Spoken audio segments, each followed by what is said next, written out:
সুপ্রিয় ভাই ও বোনেরা, শুনে আশ্চর্য হবেন যে আপনি বাবার কাছ থেকে জমি ওয়ারিশ সূত্রে পান, দাদার কাছ থেকে পান, নানার কাছ থেকে পান, যেভাবেই পান, ক্রয় সূত্রে হন, স্ত্রী আপনাকে হেবা করে দেখ, ভাই আপনাকে হেবা করে দেখ, তারপরও এই বৈধ মালিকানার সম্পত্তিও আপনার মালিকানা সত্ত্ব বিলুপ্ত হয়। ভূমি মন্ত্রণালয় থেকে সমস্ত ডিটেলস আপনাদেরকে জানিয়েছে।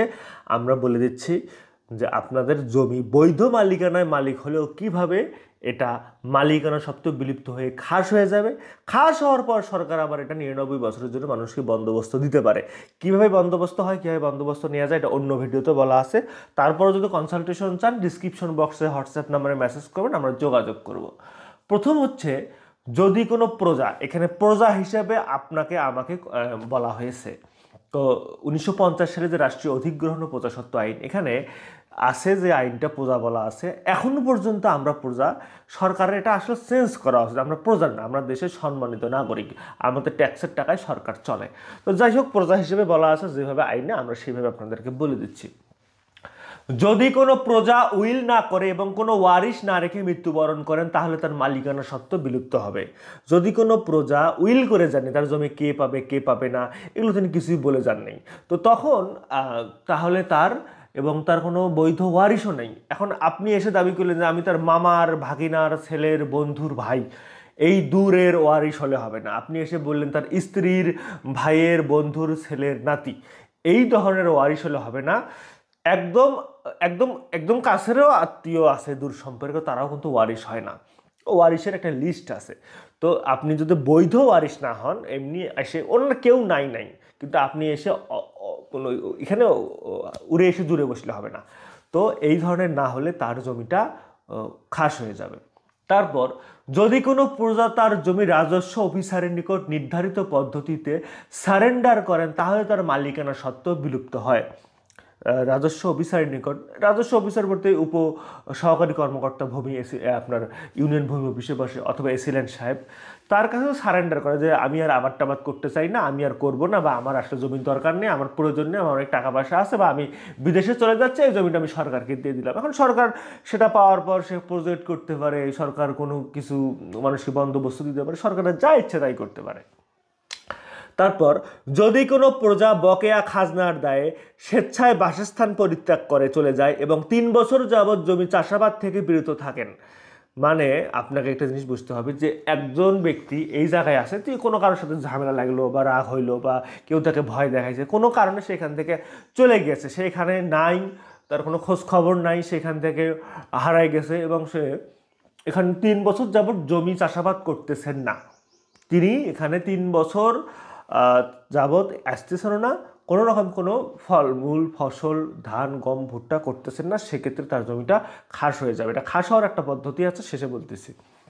তারপর, যদি প্রকৃত চাষি নন এমন ব্যক্তি উত্তরাধিকার সূত্রে প্রাপ্ত ভূমি যুক্তিসঙ্গত কারণ ব্যতীত 5 বছর যাবৎ চাষাবাদ থেকে বিরত থাকেন, তাহলে তার মালিকানা বিলুপ্ত হয়।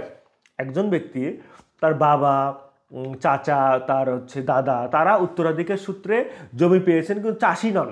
চাষি না হলেও কিন্তু বর্গাদারকে দিয়ে জমি চাষ করা যায়, বা যেটাকে বলে আধি দেওয়া, একজনকে দিলাম সে অর্ধেক দিল, বা 3 ভাগের 1 ভাগ দিল, সে 2 ভাগ নিল, একটা চুক্তি সম্মত থাকে না। কিন্তু নিয়ম হচ্ছে, জমি আপনি মালিক হলো, বেচা কিনা করে মালিক হলো, এই জমির বাংলাদেশের ভিতরে যত জমি জমা আছে এর মালিক কিন্তু মোটামুটি আসলে এত উপরওয়ালা আছেন, তারপর কিন্তু বাংলাদেশ সরকার। কারণ সে যখন তখন যে কোনো আইন বলে, এটা মোটামুটি একটা বলা যায়, সরকারের প্রয়োজনে কিন্তু আপনার ব্যক্তিগত জমিটাও সরকার কিন্তু অধিগ্রহণ করে, আপনার বাড়ি ঘরও ভেঙে দিতে পারে। সরকারের বিভিন্ন প্রজেক্টের কারণে, রাস্তার কারণে মসজিদ মন্দিরও ভাঙতেছে না, বিশ্ববিদ্যালয় ভাঙতেছে না, এর কারণ কি? এর কারণ হচ্ছে সরকারের প্রয়োজন, বৃহৎ স্বার্থে ক্ষুদ্রস্তর স্বার্থ ত্যাগ করতে হয়। এখন ওই ব্যক্তিটা আপনার আপনি চাষি না, আপনি আবাদ করতেছেন না, কিন্তু এর কারণে দেশের কিন্তু ক্ষতি হচ্ছে। জিনিসপত্র ইম্পোর্ট করা লাগে, ভারত থেকে আমরা পেঁয়াজ কিনি, আলু কিনি, গাজর কিনি, চায়না থেকে কিনি, কমলা কিনি, অনেক কিছু কিনতে হয়। আপনি যদি আবাদ না করেন তাহলে দেশে তো ওটা নষ্ট করা, কারণ এটা জিনিসটা পড়ে আসে। তো সেক্ষেত্রে আপনাকে ওটা শাস্তির মাধ্যমে আনা হয়েছে, আপনাকে আবাদ করতে হবে, নিজেও করেন অথবা মানুষকে দিয়ে করান। যদি না করেন, 5 বছর যাবৎ অনাবাদি থাকে, তখন এই জমিটা আপনার বাসা যদি ইউনিয়নে হয়ে থাকে বা শহরে হয়ে থাকে, শহরে হলে পুরো সার্কেল অফিস ভূমি, আর ইউনিয়ন হলে ইউনিয়ন ভূমি অফিস, তারা কিন্তু ওখানকার যে সার্ভেয়ার আছে, ওখানকার যে উপ সহকারী কর্মকর্তা আছে ভূমি, তার কাজ হচ্ছে ইউনিয়নের ভেতরে চক্কর দেওয়া, কোথায় কি হচ্ছে, কোন জায়গায় কে বালু উত্তোলন করতেছে, কোন জায়গায় কে সরকারি জমি দখল করতেছে, কোন জায়গায় কে জমির শ্রেণী পরিবর্তন করতেছে, পুকুরটাকে উঁচু করতেছে, উঁচুটাকে আবাদের জমি কিন্তু কেটে আপনার নিজের জমি হলেও আপনি পুকুর করতে পারবেন না। এটা কোনো আইন বলে বলা আছে যে আবাদের জমি কেটে কোনোভাবেই পুকুর টুকুর কোনো ঘরবাড়ি করা যাবে না, অবকাঠামো করা যাবে না। হুট করে একটা জায়গায় আপনি বাজার স্থাপন করে ফেললেন, নিজের জমি হলেও করা যাবে না, নিষেধ আছে, ডিসি সাহেবের অনুমতি লাগবে। এই ধরনের কাজকর্ম করলে আপনি, আপনার জমি ফাঁকা আছে, ইউনিয়ন উপভূমি সহকারী কর্মকর্তা আশেপাশে যাচ্ছে, আপনার চোখে পড়লো, সেটা নিয়ে গিয়ে টুক করে নিয়ে গিয়ে ঘাস খতি এনে তুলে দিবে। তারপর দেখবেন যে আপনার জমি তলে, আপনি বিদেশ থেকে আসছেন 7 বছর পর, এসে দেখেন যে আপনার জমি খাস হয়ে গেছে, আপনার জমি 1 নং খতিয়ানে চলে গেছে। তারপর আবার মামলা করো, শুনানি করো, রেজাল্ট পাবেন কি পাবেন না এটা উপর আল্লাহ জানে, কেউ জানে না। তো এই ধরনের বিষয়গুলো থেকে আপনারা সাবধান, যে আপনার জমির মালিকানা সত্ত্ব আপনি সঠিকভাবে কিনেছেন বা পেয়েছেন, তারপরের জন্য বিলুপ্ত না হয়। সবাই ভালো থাকবেন, এবং জমি জমা বিষয়ে কোনো কনসালটেশন লাগলে ডিসক্রিপশন বক্সের হোয়াটসঅ্যাপ নাম্বারে মেসেজ করবেন, আমরা যোগাযোগ করার চেষ্টা করব। আল্লাহ হাফিজ।